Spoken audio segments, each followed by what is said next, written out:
With Pat Treacy, we're just showing him the colorised photo that Tanya did of the Treacy Sawmill, and Pat's going to tell us a few stories. Pat, tell me a bit about your own history. You were saying that you lived in Mildura?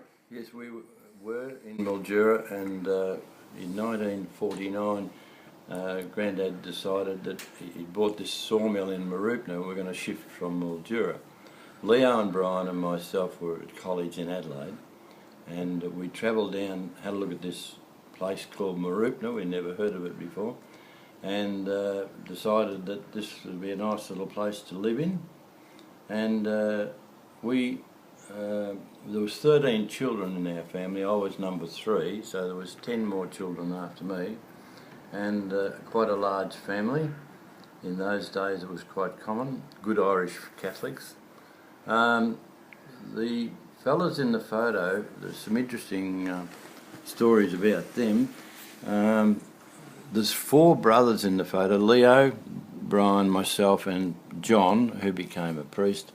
And there's the other fellas in the photo bring back a lot of memories to me. Donnie Creer had carted all our timber to Melbourne and Geelong and Frankston and all over the place.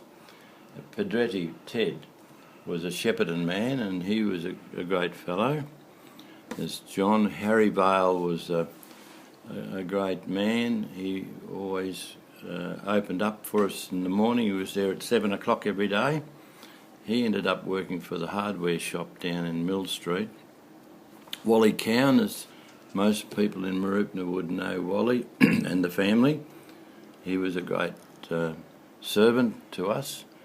And then you've got Ernie Fitzclarence, it says there, Ernie Fitzclarence.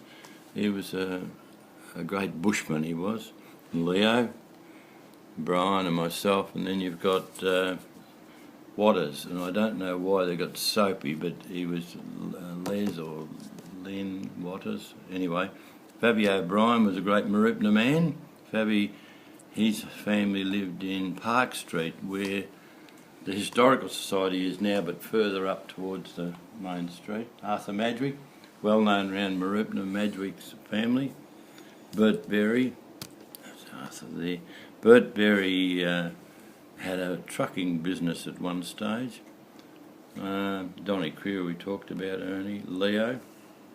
But they've all got, they were great staff, and some of them worked out in the forest, and sometimes we'd knock off the mill and go out and fall trees, and in the early 50s we used to fell our own trees, but there was a lot of other people attached to these guys that did a lot of work outside.